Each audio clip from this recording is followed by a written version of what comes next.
We gather as the trees show their colors to the world, and the rains and the wind help the trees to let go.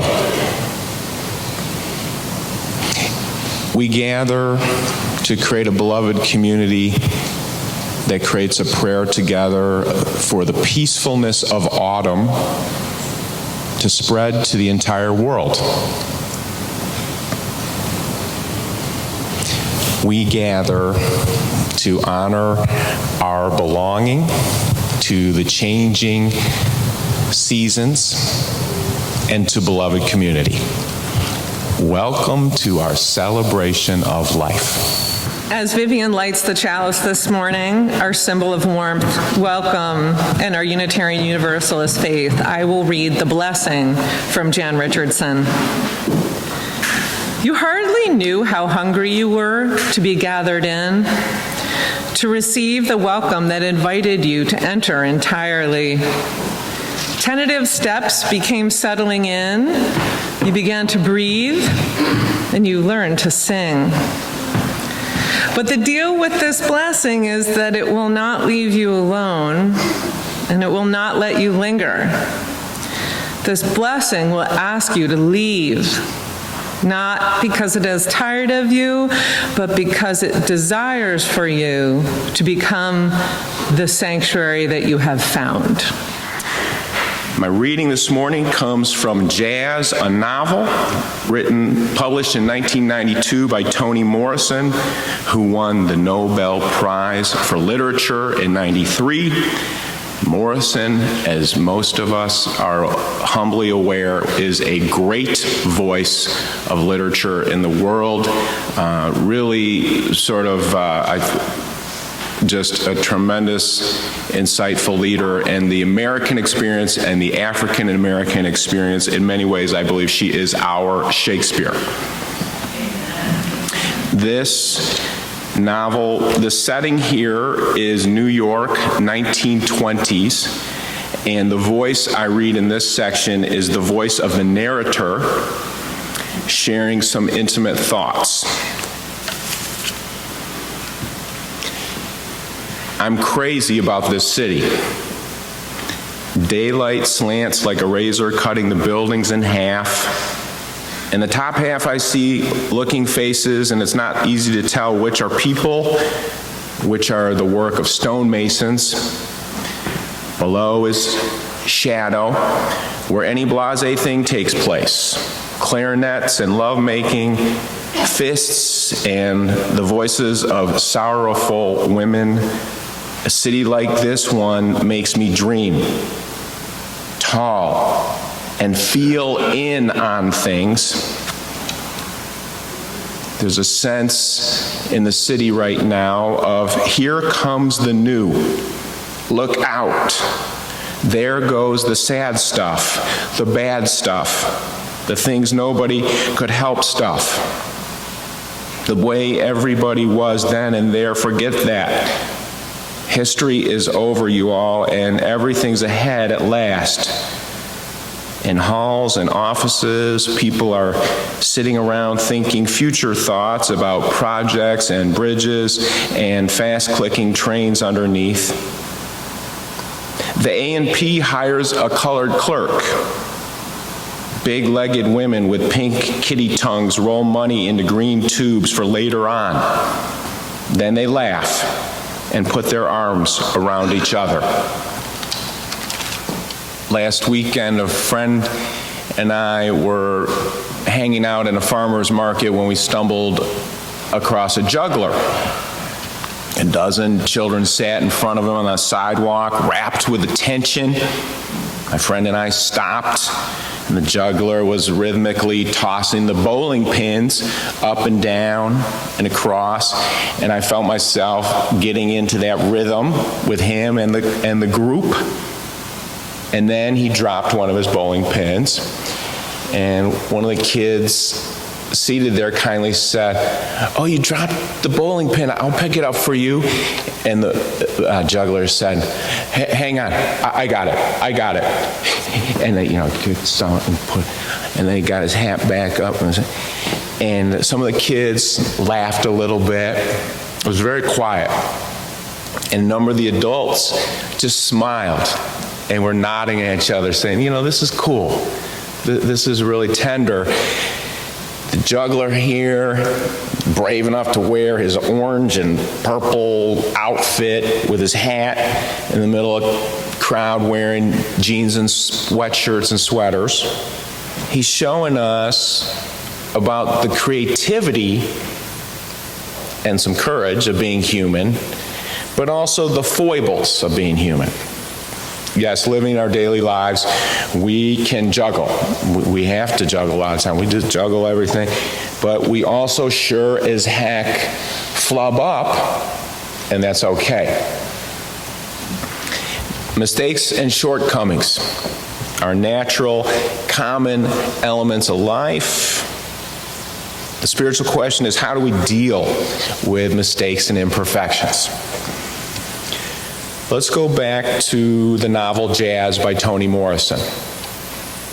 Alice and Violet sit together in the kitchen, cooking and talking. They are two middle-aged black women living in Harlem in 1920. They are not friends.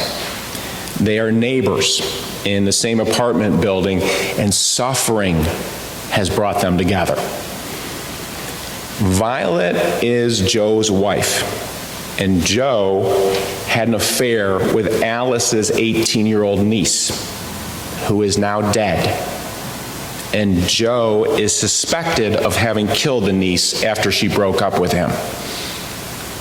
Classic Morrison tragedy. This is like Greek tragedy.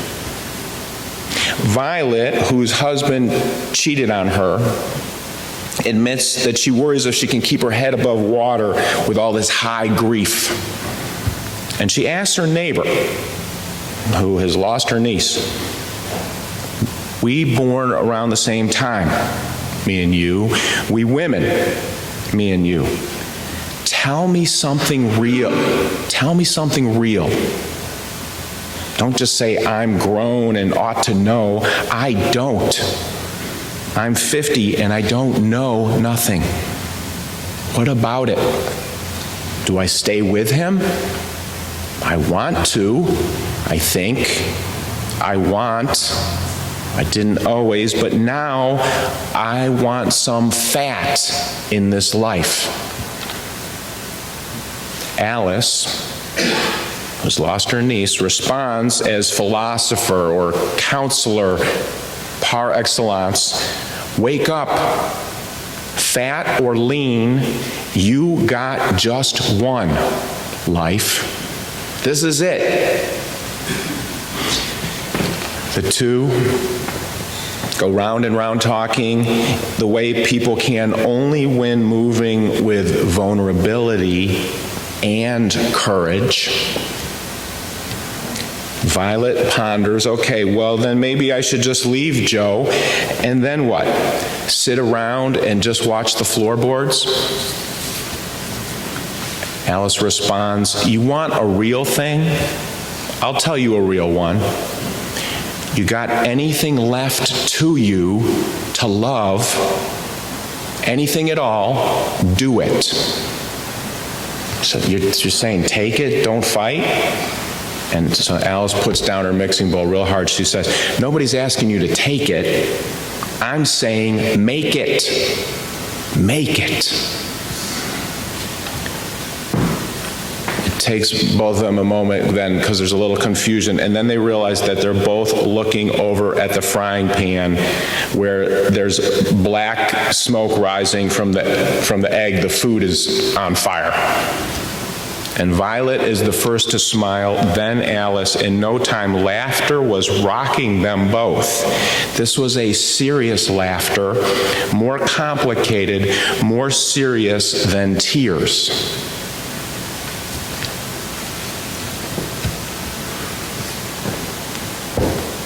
This sentence, which Alice, who lost her niece, says to Violet, who has a broken marriage. This sentence, like a finely crafted prayer bowl, rings true and long.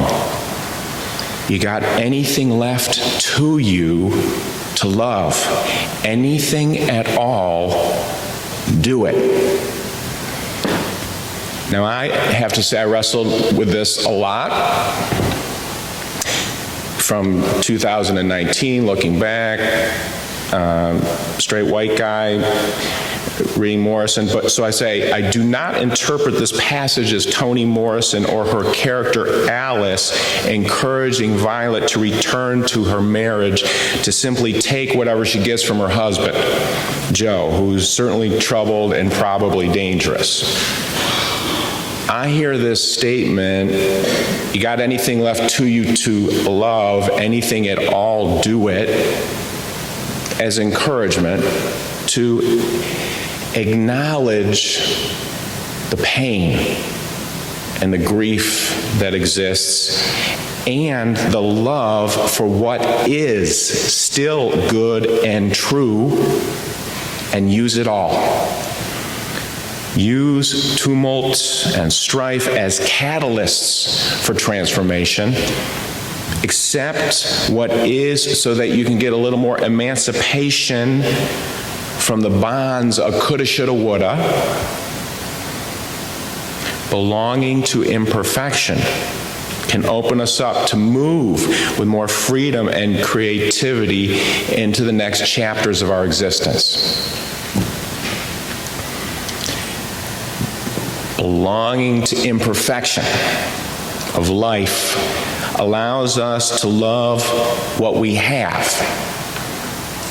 Brene Brown is excellent on so many spiritual, psychological issues. Brene Brown talks about working with imperfection, and she says it requires courage, compassion, and connecting. Courage, compassion, and connecting. We're all imperfect people. We're all imperfect. Each one of us has the challenge and the opportunity to belong to ourselves, imperfect as we are. Each one of us has that opportunity and challenge. And this is difficult because we know there are days when we feel we aren't kind enough, we aren't smart enough, we don't work hard enough, we don't shine enough, we don't have enough fun, blah, blah, blah, blah, blah. We can actually develop resentments toward ourselves that erode our souls. A wise person recently said in front of me that the concept of perfection is one of the most harmful ideas that humans ever constructed about themselves. There's no such thing as perfect human beings, and yet counterproductively and destructively, too often we measure ourselves against perfection and we fall short. We connect, we come here, invite ourselves to belong to the lives we have. Can you invite yourself to wrestle with this idea? You got anything left to you to love, anything at all, do it. Can that be your question for you, with courage and compassion? Can you focus on the parts of you that are beautiful, wonderful, curious, helpful, and magnificent? Can you be present to you as you are and not focus on coulda, shoulda, woulda? Can you go through your days showing up with yourself, for yourself, with your best gratitude? How about making a gratitude list of things about you? And if you need any help, grab a friend. This is a list of gratitude by you, about you. It can be really tough because life comes with outrageous slings, arrows of outrageous fortune, and it can be really important to face our own character flaws, the list of the wrongs we've done. It takes courage. One of my favorite novels is Cormac McCarthy's gorgeous novel, All the Pretty Horses.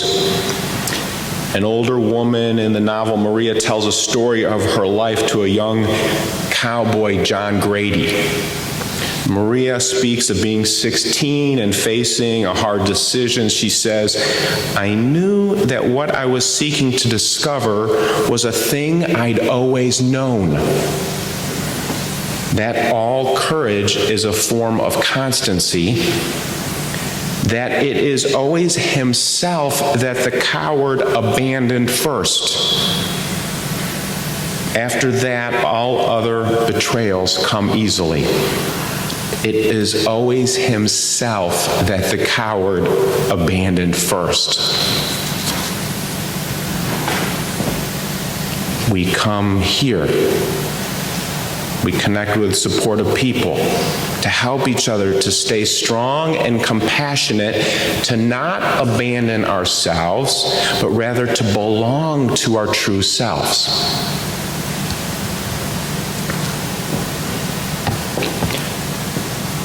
It's also true that each of us has the challenge and opportunity to live with others imperfect as they are. This is our laugh or cry moment in the sermon. We don't live on isolated islands where nobody else is. We chose. We are with other human beings who are imperfect. When I humbly try to counsel couples in their preparations for marriage, I cover this ground. I say, so, no person is perfect, hence, definitionally, no couple is perfect. So I ask, where are some of the places you tend to get stuck or have conflict? How do you navigate such tensions? The question is not if you have any sticking points with the other person, it's how you navigate them. One of the wiser pieces of advice I received on marital counseling came from an older woman in the church who now passed away. She said, Kent, think about encouraging married couples not only to accept each other's imperfections, but to actually love each other's imperfections. I said, that is deep. Whoa. And it rings true as a deeply wise spiritual concept. The advice can be helpful for siblings, parents, children, friends, co-workers, neighbors, fellow church folk. The question is not if the person you relate to has elements that are less than perfect. Not the question worth time. The question worth time is how to navigate interacting with the person's imperfections. How can you not only tolerate the other person, but actually love those negative or challenging parts? It can be an emancipation, creativity, power that comes from that. It's also true that we have the challenge and opportunity to live with imperfect ways of living. So one example of this to start with is learning a language, whether it's the first language or the second or the third or the fourth, and mistakes happen. So I sideways majored in Spanish, and one of my pieces of advice to someone trying to learn another language is don't get caught up in the fear of making a mistake. Don't let the fear of making a mistake stop you from experimenting. A person can't learn another language without making a lot of mistakes. If you only use the word or the sentence that you know to be exactly correct, you're not going to go very far. And that's really true for a lot of things in life. This is true in dating. The dating life. If you are in the dating life looking for companionship or long-time partnership or both, it can be challenging, exciting, disappointing, rewarding. But one of my suggestions is low expectations, high sense of humor. This is not defeatist, negative approach, but because if you're looking for someone that you want to spend a lot of time with, maybe years or a lifetime, and you're going on a first, odds are it's not going to work tonight. But it might be better than crappy TV. It might be. And it could be just something funny or terrible that you'll keep in your heart. And I'm not trying to downplay the grief that can come with dating, but if you just keep, it's an imperfect process. If you're dating, looking for someone, it's going to be kind of weird. It's going to be, and just keep, where's the humor in this thing? Good stuff can come out of that. We live our lives imperfectly. The greatest musician, my understanding, is that the most amazing musicians in the world play off-key, technically speaking. You can have a video on the fingers of one of the greatest virtuoso violinists, and you'll see that they're constantly slightly adjusting because implicitly they know they're off-key. This is the gorgeous, beautiful experience of humans making music, whether on the instrument or vocally. And that's what we want. We don't want to go to Verizon Hall or the Unitarian Society of Germantown to listen to a computer that we set up to play perfect music. We want to be together. And it's much better imperfect. Now, I realize that a lot of this belonging to imperfection stuff can sound like this is sort of where Buddhism and mindfulness meet social justice and the human project of making us better. It has to be a both and. So we work to, yes, I'm imperfect and I get cranky, sometimes rude, I can't Matthies. I have to accept that about myself and work to get better with compassion and courage. This is how we do social justice work. This is how we fight racism at every level of our beings, from the personal to the community to the state level. This is how we work to end the prison industrial complex and fight poverty with better living wages. We know we're imperfect. Some days, 2 steps forward and 3 steps backward is the way it goes. But this is the way abolitionism happened. This is the way women's rights movement happened. This is the way the civil rights movement. It's imperfect, but you stay with it with courage and compassion and connection and keep failing your way forward.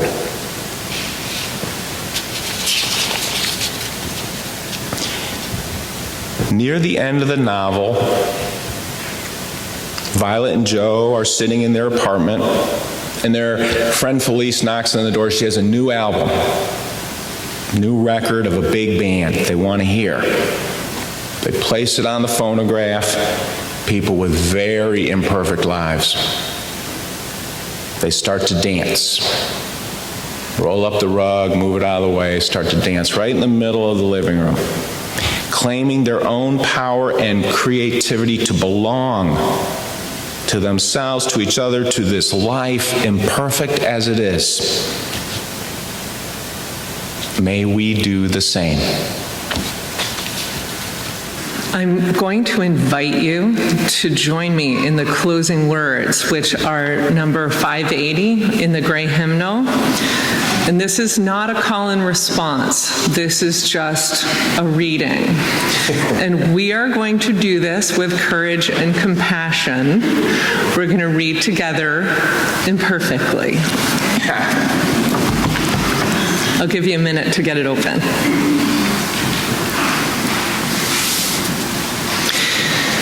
The central task of the religious community is to unveil the bonds that bind each to all.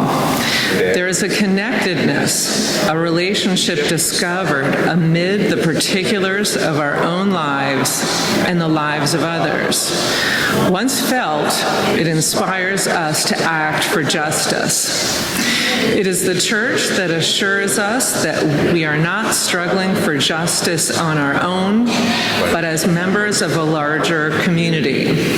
The religious community is essential, for alone Our vision is too narrow to see all that must be seen, and our strength too limited to do all that must be done.